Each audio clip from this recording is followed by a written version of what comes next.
This is Amos speaking. You is looking at our old friend the Kingfish as he's getting ready for another quiet evening at home with his wife Sapphire and her mama. Well, how do you do there?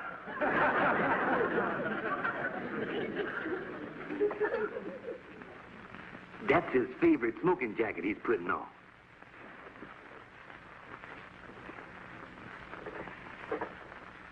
And now he's lighting up his first cigar of the evening.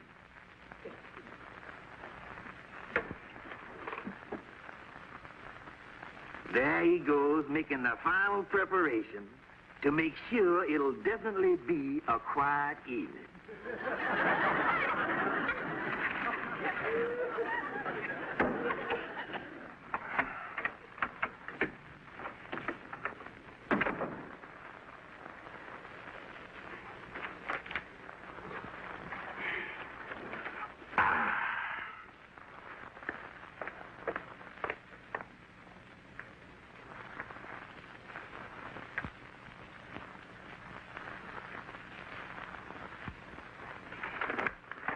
Well, I guess you're going to be laying around here again tonight like a dead fish. Yes, Mama, the fish dinner was lovely. Enjoyed it very much.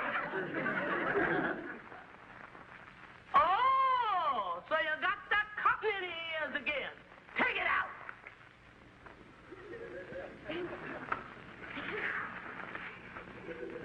Sarah, where you been? Oh, just down in the basement, Mama, to put away some old useless things in mothballs. Mama, look what I found while I was going through some of my old things. My old diary. The diary I was keeping when I met George. Oh, listen to this, Mama. You too, George. January 17th, 1927. Met fascinating man by the name of George Stevens. He called on me this very evening. We didn't go out because he said he just got back from Europe and hadn't had a chance to change his francs into dollars. January 18th, my dream man called on me for the second time. January 19th, gee, George, 3 nights in a row. January 19th, another date with George, and he finally took me out of the house. Well, it was about time. He finally took me out of the house, but after my brother fixed the gas leak, he took me back in again. George, you know, now that I think about it, that's the way it's been for all our married life. Never going out, never doing nothing. Ain't I right, Mama? Right, daughter. If it wasn't for him getting us evicted every once in a while, we wouldn't get to go no place. I'm not going to stand for it, George. You'll never take me no place. Now, wait a minute here. Never take you no place. I don't know what you're talking about. We went down to the Battery to see Lindbergh when he come in, didn't we? Look like you want to be on the go all the time. Listen, George Stevens, tonight is as good a night as any to start. To go dancing or something. I'm sick and tired of doing nothing. Now, wait a minute, honey. Tonight ain't no night to go dancing. There are 3 good programs on television. We don't want to miss them.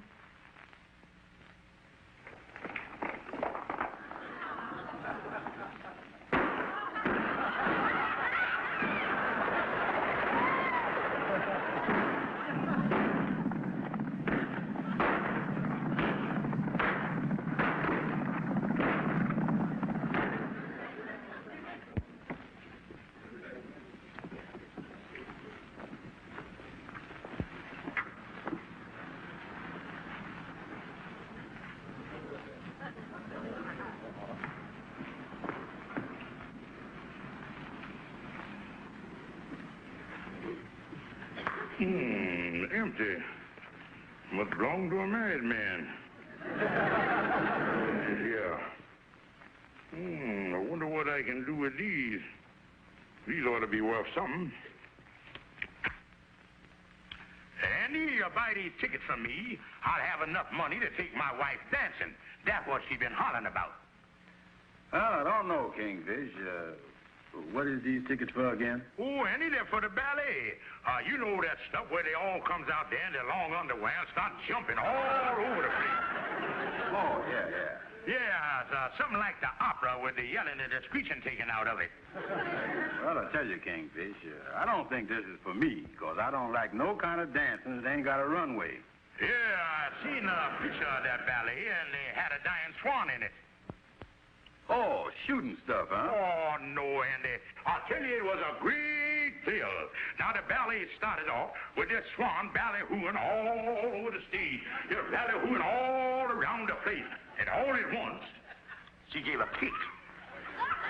And that's to give the thing a bounce.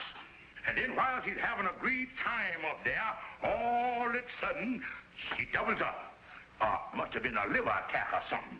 And then while she's a grunting and a groaning and a hissing and a kicking, she falls down to the floor and conks out.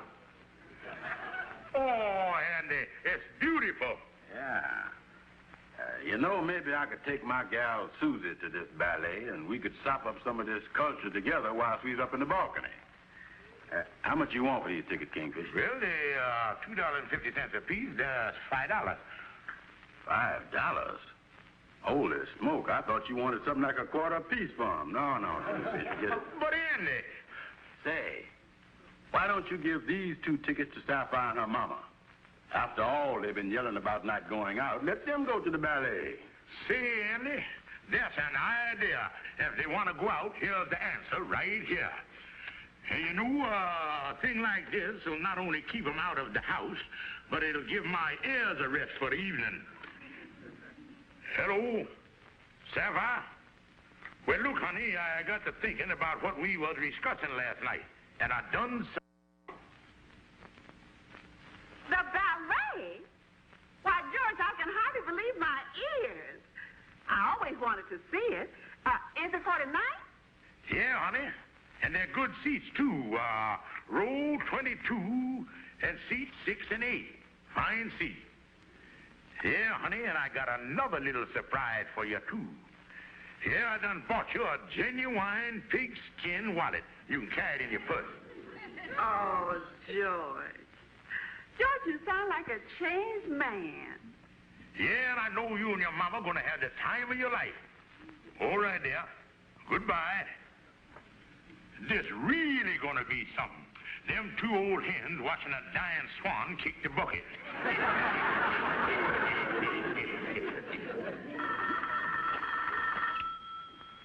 32nd Precinct, Sergeant Downey speaking. Sergeant, my name is J.P. Thorndike. I was walking along 7th Avenue this morning when my pocket was picked. It was a pigskin wallet with $245 in it. Now, have you any clues, any description, or anything like that?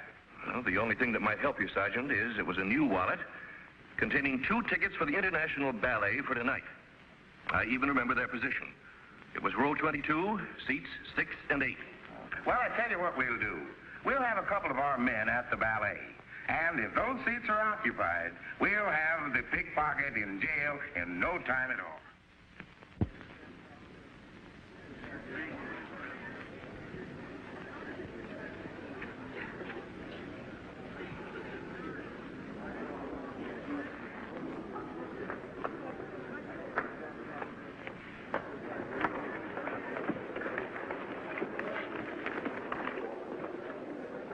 Miss, would you please show me to row 22, seats 6 and 8?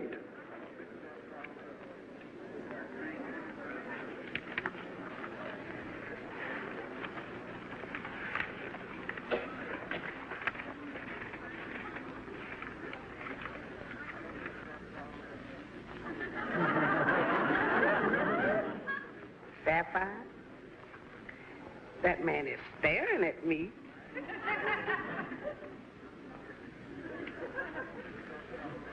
I wouldn't pay no attention to him, Mama.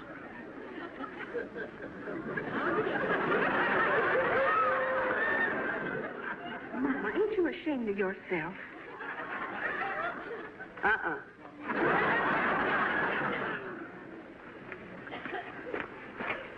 There they are. You come out here, please. Sapphire, this is so embarrassing. I told you to come here. Look, lady, I'm a detective. Now come on out of there, both of you. Detective? Are you coming out, or do I have to come in there and get you? Listen, we ain't done nothing wrong, and we ain't coming out of here. We came down here to see the ballet. Now, if you want to start something, come on in. All right, lady. That's how it's got to be. Come on, Harry, let's get him.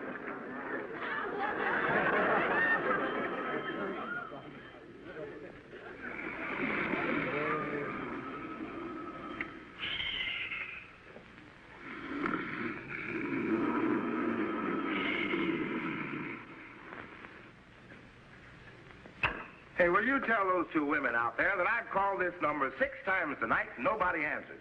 There's nothing more I can do.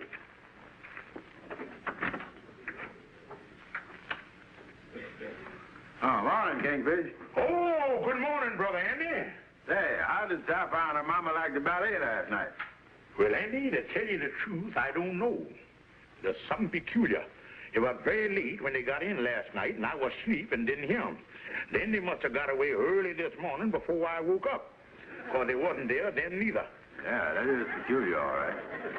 And I had to get my own breakfast this morning. And this is the first time since me and Sapphire have been married that she ain't sat across the table from me. It is, huh? And Andy, I made a discovery.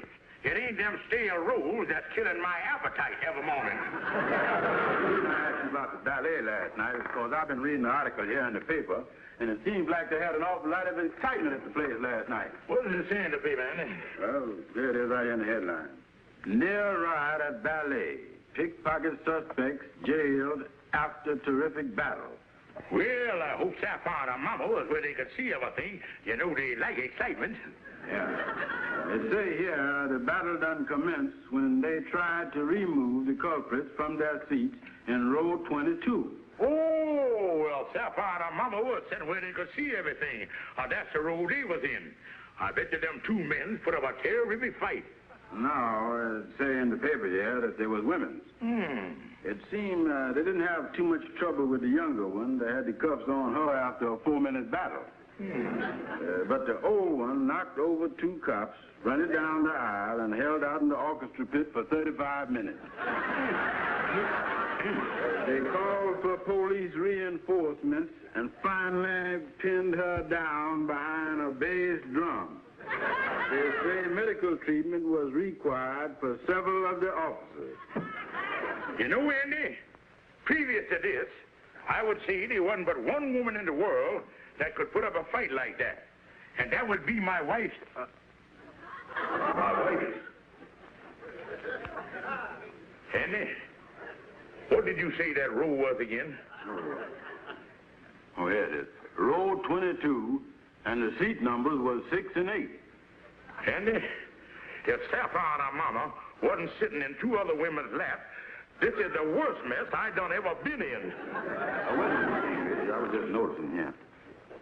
Oh, yeah, it's them all right. Here's their names down at the bottom of the article.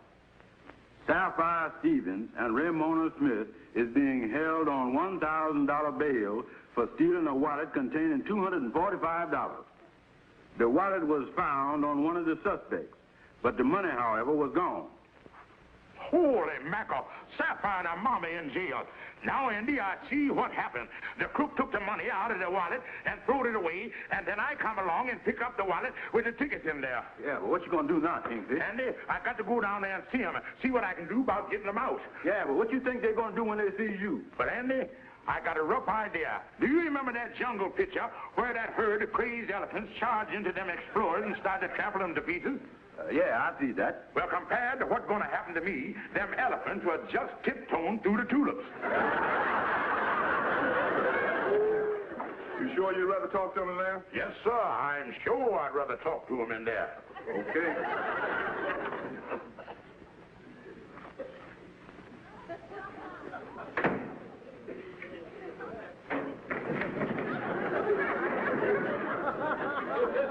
Really, I guess we're pretty safe in here, I think. Yeah. The officer said he'd be right in.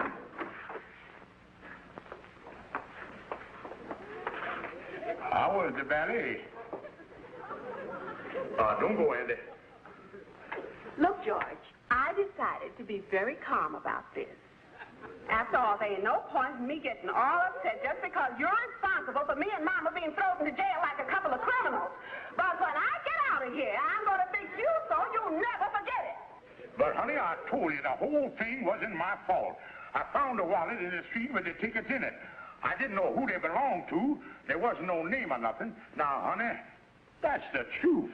George, I don't know what the truth is. All I know is you better get us out of here. Sapphire, you know I can't get the $1,000 bail. All I can do is go and see this man, Mr. Thorndyke, what lost the wallet, and tell him what happened. Then maybe he'll drop the charges. Just get us out of here. I don't care how you do it. All right, honey. I'll do all I can. Now, don't worry about a thing. And goodbye, Mama dear. I'm glad to see you taking this as nice as you is. Come on, Andy.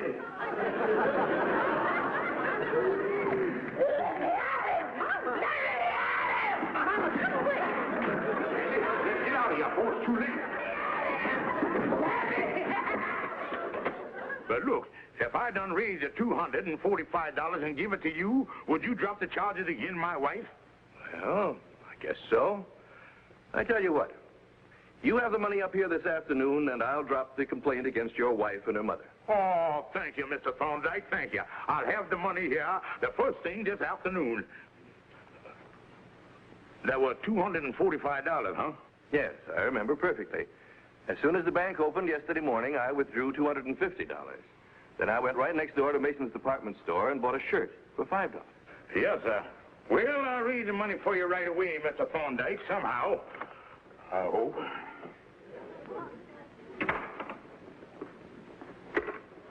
Hello. Get me Atwater 9, 3537. Hello? Hello, Tom? Thorndyke. Well, the man that found the wallet is going to raise $245, so I'll drop the charges. Good. You know, Tom, this is the best gag we've had yet. We can work this in every town in the country. Just so long as we run up against suckers like this guy Stevens. $245. That's a lot of money to give Mr. Thorndyke, but I guess you ain't got no alternative. That's how much you want, sir. Oh, yeah, and he had proof for it, too. He said on Tuesday morning, soon as the bank opened, he went to the bank and they drawed out $250. Then he went next door to Mason's department store and bought himself a shirt for $5. Come on, Andy, we better be getting on up there. You know, Amos, the only good that can come out of this mess is my mother-in-law will never speak to me again. Well, good luck, Kingfish. Hi, Amos. Oh, hello there, Joe. How things going? Fine, Amos. Still on the old job down at Mason's department store. Oh, yeah? What'd they do? Let you off this morning or something? Oh, no, Amos. The store's been closed every morning this week. They've been taking inventory.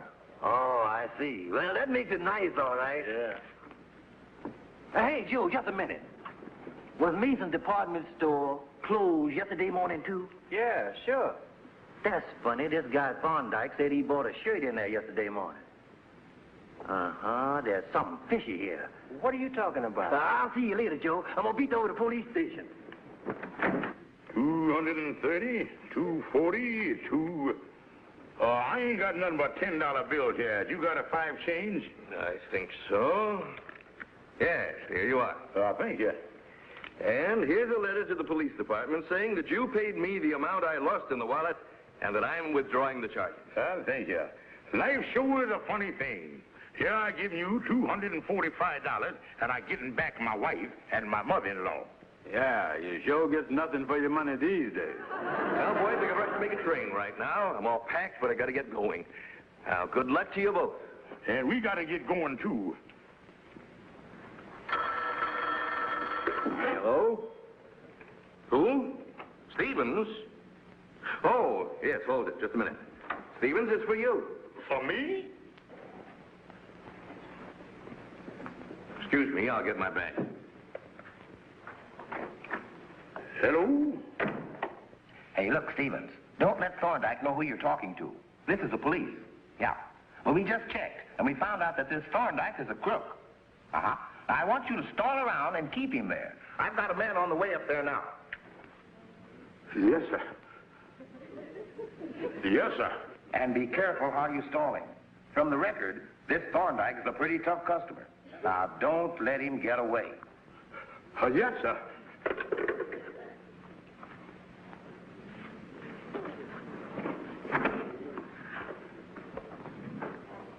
What happened? He has one of these old attacks. Well, that's too bad, but we'll have to get him away from the door. Oh, no, sir. Mister, I can't have him moved. I don't dare move him. I can't move him. This boy got stationary fever. Stationary fever? Yeah, it can be fatal, too. This boy can't be jiggled. What do you mean, can't? I've got to make a train. He had an attack like this on Fifth Avenue once, just before the American Legion Parade. Couldn't move him then neither. Finally, they built a ramp over him. Oh, he in bad shape, all right. Well, couldn't we move him just a little so I can get the door open? Oh, no, mister. The last time they moved him, his fever done jumped up to 108. And the only way we could get it down was to have two nurses play a hold on him all night. He in great pain. Well, I think I left some aspirin in the room. I'll get it for you. But after that, that's all I can do. I gotta get out of here. Yes, sir.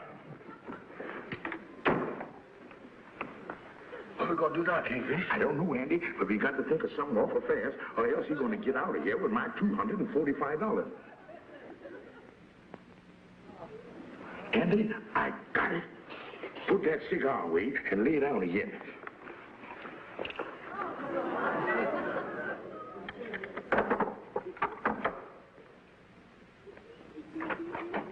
Here's some aspirin. Oh, this is awful. This is terrible. What happened? Oh, my dear sweet Andy, the sweetest and best friend that ever I had, who now lays there on the floor in front of the door as cold as a mackerel. You mean? Yes, it happened like that. Just the second you stepped out the door, he cackled a few times, rolled his eyes, and coughed out. No idea he was that sick. I'm sorry. I tell you what, Something moved. Oh, yeah, I seen it too. But don't pay no attention to that. That boy was known for having a powerful liver. But even though he's stiff as a poker, his liver must still be twitching. Yeah, it's liable to go on till sundown. I was about to say, I'll get on out of here, and I'll tell him all about it down at the desk. Just a moment, Mr. Thorndyke. In the light of this great tragedy, I think we ought to observe a brief eulogy. That's the least we can do. Well, now, I don't think that... Yeah, guess who has assembled here to commemorate the conking out of my dear friend Amos, who lies there so stiff, who is now departed. Just look. Holy mackerel! What a fever that boy must have had.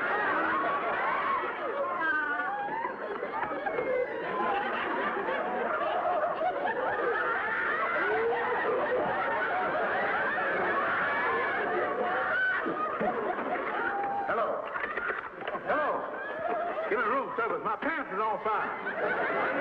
Hello. Give me room service. My pants is on fire. He got away.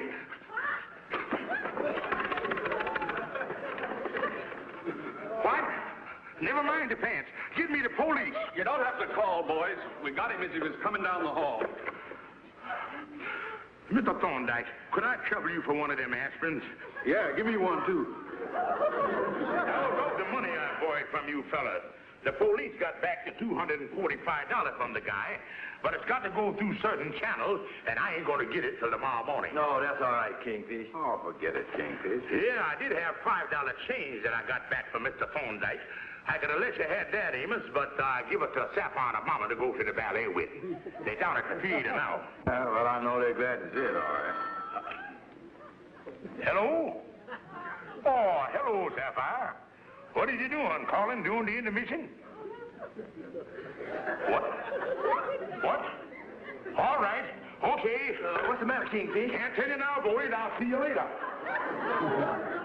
Listen, honey. How did I know that $5 bill was counterfeit?